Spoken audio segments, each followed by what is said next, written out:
Hey everyone, it's Angie. Today I have another Easter basket to share with you. This is such a fun one, and I made it for more of a grown-up because I've been making quite a few baskets in the past that are, for young ones. But this would be really cute for like a granddaughter or an older granddaughter or co-workers, anything like that. Nursing homes, they love stuff like this. And so this is the one that I'm sharing.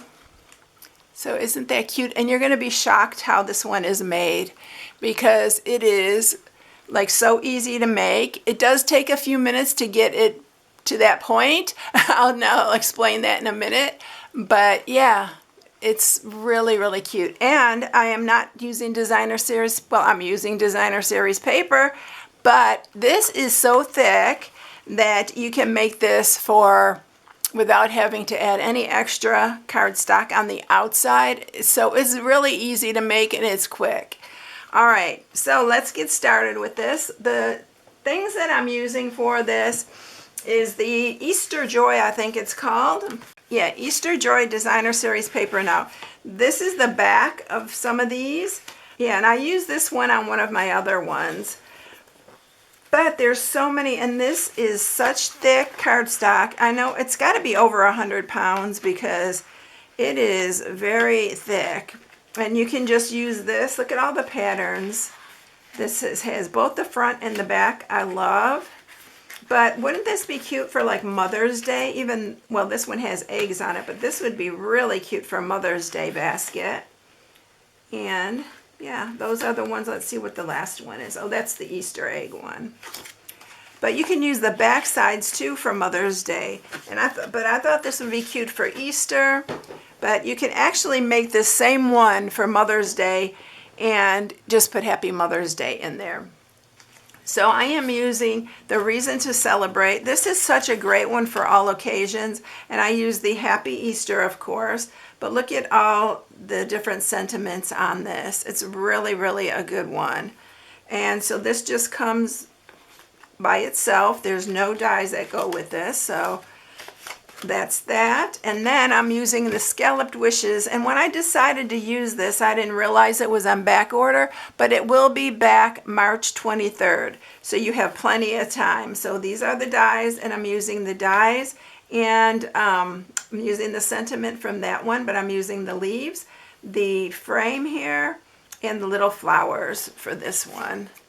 And I love this paper. Here's the other side of this one. You can cut these out individually for a card or whatever, but I love this side. So we are going to use that. Here are all the dies that I'm using for this. I'm using this. I love this one. And then I ran this through once with white and once with the Shy Shamrock, and then I did the leaves Shy Shamrock, and then I did two of the leaves in the Balmy Blue and Bubble Bath. So I have everything all cut out, so let's start with this box. Well, first let's stamp the sentiment, then we can get the box made and put it all together. This just makes more sense to me. I don't know. All right, so we are going to just stamp the happy and the Easter.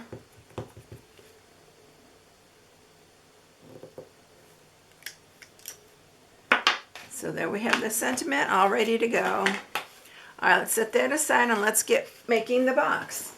So we're going to score this, and we're going to score first on the 9-inch side. Is that the 9? Yeah, got to make sure, because they're so close. This is 9 by 8, but don't worry about the measurements. If you're new, I put an inspiration sheet on my blog with all the measurements and the supplies needed to make this project. All right, so on the 9-inch side, we are going to score at 3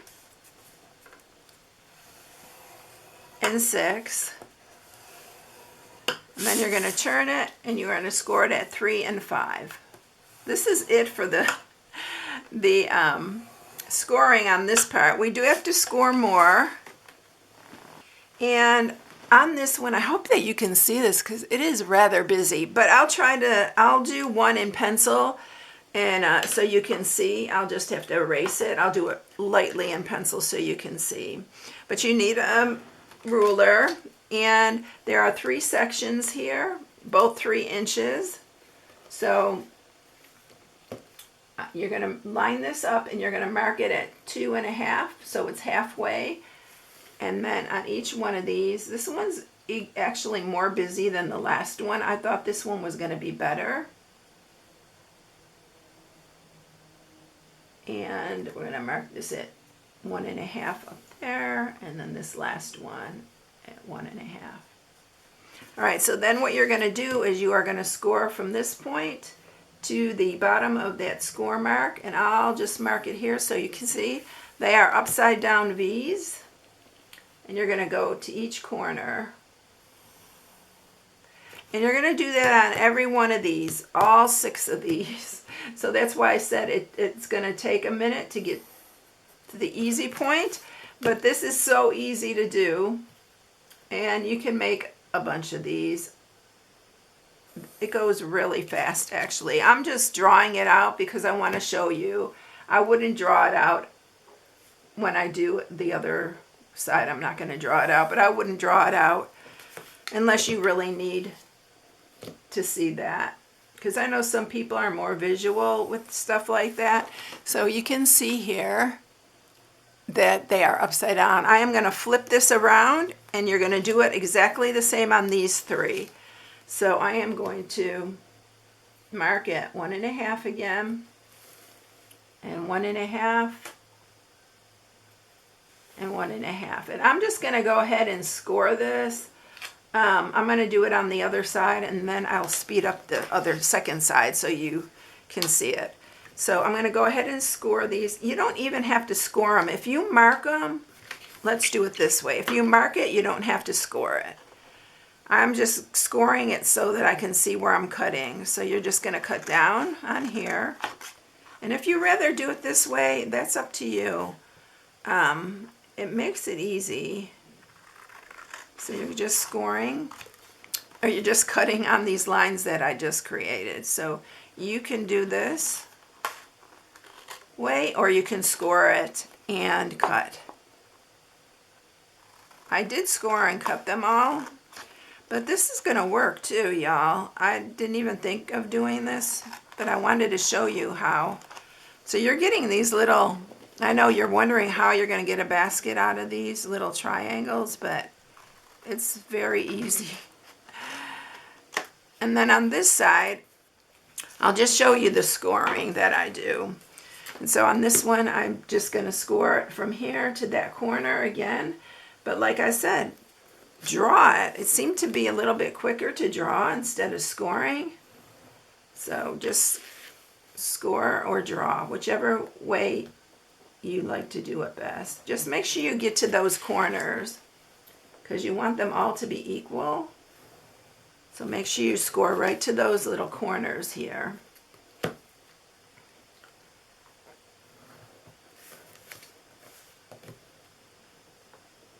And I actually saw this pattern somewhere, and I can't remember. I took a snapshot of it, and I was like, I can make that without a die. So that's what I'm doing, y'all. So then on here, we're going to just cut on the score mark. But like I said, you can just draw it on and then just cut on your pencil mark. You may have to erase some of the pencil mark, but that's no problem. I think that's why I went ahead and scored it, because I didn't want to leave pencil marks, but it's okay to erase them. I'm trying to get that right on. You want to make sure you cut these just right. All right, so this is what we have, and I know it looks very strange. I am going to grab an eraser real quick here, because I do have some pencil mark right here. And I don't want that showing, because I'll probably use these for my older granddaughters. I don't usually now, since they have kids, I have been only doing the great-grandchildren, but I don't know, sometimes I like to give them a little something. All right, so let's go ahead and fold these over.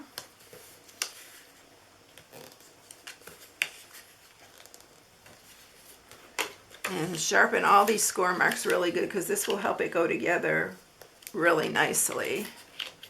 And then the inside's really cute too. And this paper, you can tell how thick it is. It's just really nice. Not to have to add designer series paper on it makes it so much easier. All right, so what you're gonna do is you're lifting this, and we are gonna put adhesive on the insides of this. Y'all, I almost said the lingual side because I am a dental technician and I'm still working part-time, but yeah, when you call the inside of the teeth as lingual, so I'm always wanting to say lingual, cut it on the lingual side, and I always have to catch myself. So you want to line these top edges up right there and just press that down, and look at how quick these come together. We're going to cut this little point off, but again we're going to put adhesive on this part, just on the very edge of both of these ends. And guess what, y'all? I'm going to be a great grandma again. I can't wait. Another, my second oldest granddaughter, she is pregnant again, and the baby's 2. So I was telling her it's time for another one, and then like a month later she tells me she's pregnant. But I'm so excited. I can't wait. I love those little babies. They're just so adorable. And then we're just cutting these off at the top. So look at that. So cute. And I tried doing this a different way. I was going to put the handle on. This handle is 1 by 8.5, and I made it thicker because I like the look on this one thicker. But I was going to put it inside here while we glued that together, but I liked it better on the outside. So that's what we're going to do on this. We're going to use some Seal Plus. Let's see if it'll behave. Either use tear and tape or Seal Plus, because this will hold it much better. Our Stampin' Up convention is going on right now, and I'm having terrible FOMO. It was in, none of the girls that I usually go with were going, and I had something else that came up, so I couldn't go either. I went to one of my grandson's games, so, but he's doing better. He's going to physical therapy now, but yeah, I miss going to his games and stuff. All right, so let's go ahead and glue the Happy Easter on. Let's grab all our pieces. Look how pretty this is, y'all. They're so pretty. This is all from the same bundle, same dies. The Happy Easter is the only thing from the Reason to Celebrate. So let's go ahead and let's use some Seal Plus on here. I'm going to decorate this sideways so you can see. Then let's just use some wet glue on this one, because this works really good with this point. Y'all, I cleaned this again and it's been working really good. But you have to make sure you clean it, and when you put it in your little stand, make sure it's touching that little rubber part. That's another tip, because gosh, that little rubber part keeps it from clogging.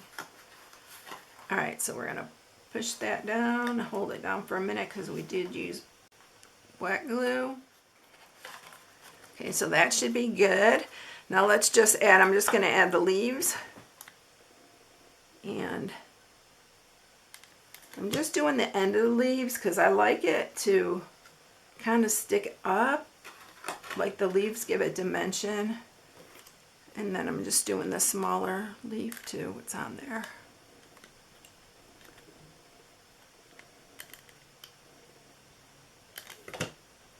Here.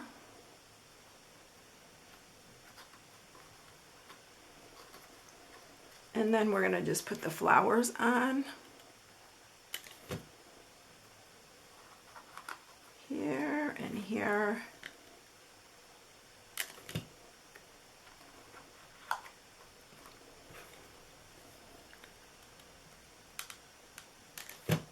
Isn't this more grown up though? I think it's more grown up. I don't know, little ones might, even little girls may even like it because of the flowers and stuff. But all right, then I'm going to grab some of my Easter embellishments. These are Easter assortment, and we are going to use, I'm using these little Avery passport envelopes because it's so much easier. Those little envelopes, they help because I don't like fooling with the plastic.